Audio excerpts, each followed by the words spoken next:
गांव में एक पंडित रहता था। वो पंडित बहुत ही सीधा साधा परिवार था उसका, गरीब परिवार था।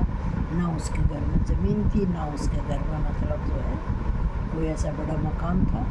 एक मात्र झोपड़ी थी उसका, और झोपड़ी भी ऐसे थी बारिश में पानी टपकता था, धूप निकलती थी तो धूप पूरी अंदर उनको दिखाई दिया करती।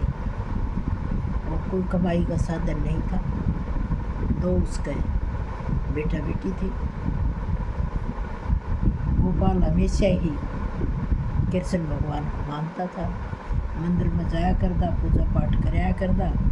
और कुछ दे देते तो खा लेते थे, नहीं देते थे तो उस दिन भूखे सो जाते थे। ऐसे ही उनका गुजारा चलता रहा। एक दिन उनको कुछ भी नहीं मिला तो बच्चे बड़े परेशान हो गए। अब भी भूख लग रही है, क्या करें, कैसे खाएं, कुछ है ही नहीं खाने के लिए। उसकी पत्नी ने कहा, भाई बच्चे भूखा मर गए और कुछ भी खाने के लिए है नहीं, आज कुछ आप लेके नहीं आए। पत्नी भी अपने पति की बहुत आज्ञा मानती थी, उनका हमेशा उनको साथ देती थी। पत्नी से उसने कहा, भाई आज बच्चों का पानी पिला के सुला दो, कृष्ण भगवान की मुरली वाले की यही मर्जी है, हमें नहीं मिला तो पानी पिला के सुला दो। दूसरे दिन उसने सवेरे कही, भाई आप जो है कहीं न कहीं कुछ कमा के लेके आओ, कब तक भूखा बच्चे रहेंगे, मंदिर में इतना आता नहीं है जो कुछ हमारा गुजारा हो, तो आप कमा के लेके आए, कहीं मजदूरी करें। कि ठीक है, तो चल दिया। सारे नगर में घूमे, उसको कहीं मजदूरी नहीं मिली। दूसरे नगर में भी जाया है, कहीं उसको मजदूरी नहीं मिली। बोले, भाई जो आपने मजदूरी पर लगा रखे, पहले से आदमी हमारे लगे हुए, तो कोई मजदूरी आपके लिए हमारे पास नहीं है। तो वो कहता था, चलो भाई कृष्ण भगवान की जैसी मर्जी, कृष्ण भगवान रखेंगे वैसे रहेंगे। वो मतलब जो है वहाँ से चल देता है।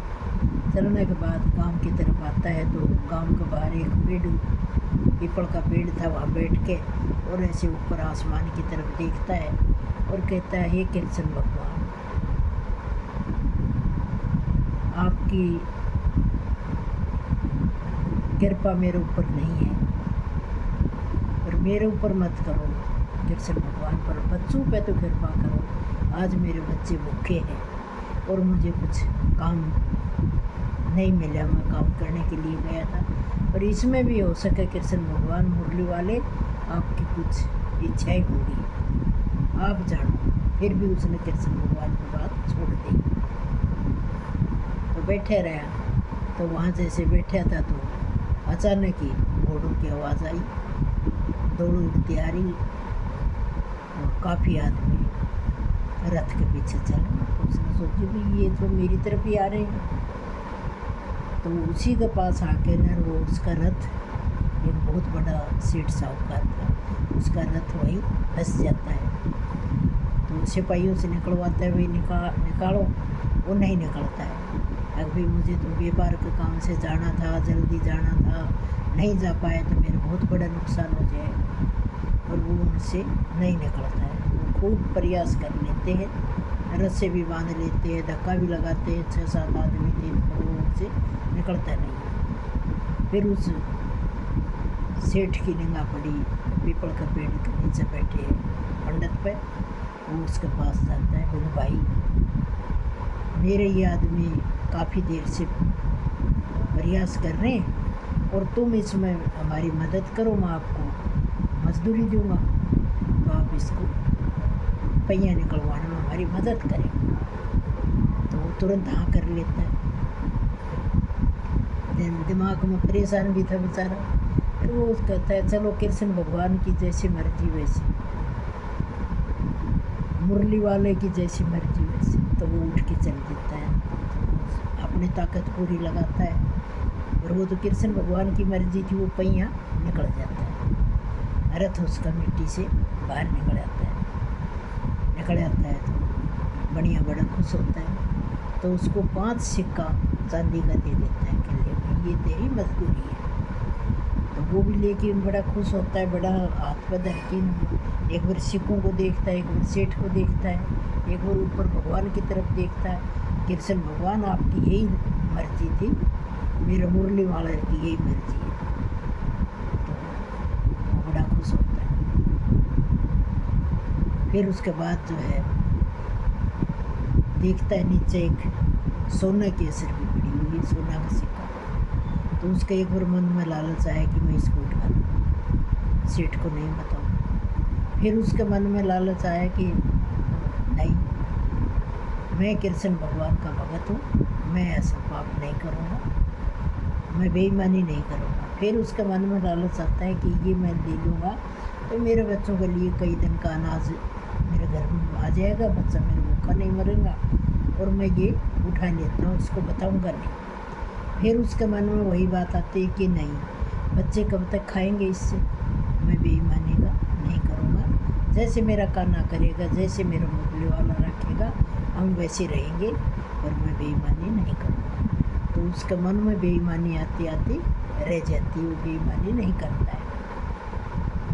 वो फिर नीचे किसी का उठा कर देखता है, उसको साफ करता है। इतना वो सेठ चल देता है, तो सेठ के पीछे भाग कर आवाज़ दे के सेठ को वो रोकता है। रोकने के बाद वो कहता है ये आपका एक सोना का सिक्का पड़ गया और आप अपना ये सोना का सिक्का लो। तो उसने देखा, गिना कि हाँ भाई एक सिक्का मेरा कम है। तो वो कहता है भाई तुम कौन हो? कि मैं इसी गांव का पंडित हूँ, और मुरली वाले की इच्छा है जो आपने आज मुझे मजदूरी दी, ये सब कृष्ण भगवान की लीला है। तो उसको और मन में वो होता है कि भाई ये तो पंडित है, भगत आदमी है। तो बोले तुमने रखा क्यों नहीं? बोले नहीं, मेरे मन में लालच बहुत आया, पर मेरे मन ने ये भी कहा कि नहीं, बेईमानी का नहीं खाना, ईमानदारी का खाना, मुरली वाले की जैसे इच्छा हो वैसे ही रहना। तो वो सेठ साहूकार उसको खुश होके 5 सोने का सिक्का दे देता है। अगले वो मना कर देता है, कहने अरे भाई मैं मेरी मर्जी से दे रहा हूँ, आप एक ईमानदार आदमी हो, आप अपने बच्चों के लिए कपड़ा लत्ता ले जाना, अच्छा खाना ले जाना, और उनका राशन लेके जाना, आप ले जाओ, और मेरे महल में भी आप आना, यहाँ भी आप नौकरी कर सकते हो। तो उसको नौकरी का भी ऑफर दे देता है। तो बड़ा खुश होता है। तो वो बाज़ार से मतलब कपड़ा लत्ता खरीदता है बच्चों के लिए, घर वाले के लिए साड़ी खरीदता है, काफ़ी सामान खरीद के लेके जाता है। तो जैसे वो घर में लेके जाता है तो उसकी घरवाली कहती है इतना सामान कहाँ से लिया है तू? कहीं कहीं चोरी तो नहीं करी तूने? कहीं से कुछ झूठ बोल के तो नहीं लिया है? वो कहता है नहीं, ये सब मेरे मुरली वाले की कृपा है, मेरे कृष्ण की कृपा है। वो अपनी सारी बात बताता है। भाई वहाँ पेड़ के नीचे बैठा था, मैंने ऐसे ऊपर आसमान की तरफ देख कर मुरली वाला को याद करा, तो वहाँ साहूकार आ गया एक, और उसने सब कुछ मुझे ये दिया है। तो चलो ये तो बहुत बढ़िया। तो अब वो मतलब जो है उसके साथ साथ सब्जी की दुकानें को करने लग गया। जब मैं सब्जी की दुकान कर लेता हूँ तो इसलिए फिर वो सब्जी की दुकान उसकी बहुत अच्छी चल गई, साथ साथ पूजा भी करने लग गया। सब्जी के साथ साथ फिर वो अनाज का व्यापारी बन गया, अनाज का व्यापारी बहुत बड़ा व्यापारी बन गया। तो जैसे कोई गरीब होता था उसको वो फ्री भी दे देता था, अरे ये लो, तो फ्री देने लग गया। तो कृष्ण भगवान की उसके ऊपर कृपा बनी रही, उसका खूब भंडार भर गया। तो कुदरती ऐसा होया, काल पड़ गया। काल पड़ गया तो आसपास में कहीं अनाज नहीं हुआ।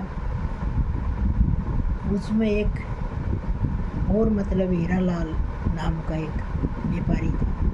उसने व्यापारी ने अनाज की कीमतें बहुत ज़्यादा बढ़ा दी कि गरीब आदमी कहाँ से दे, कुछ पैदावार थी नहीं, पैदावार नहीं होता है तो कहीं रोज़गार भी नहीं होता है।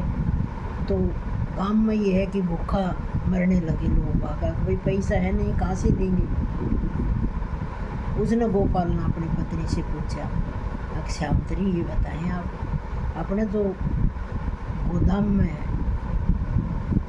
गेहूँ भरे हुए हैं और ये हम गरीबों को बांटते हैं फ्री में, तो कैसा रहे, क्यों ये मैं इनको भूखा मरते हुए नहीं देख सकता।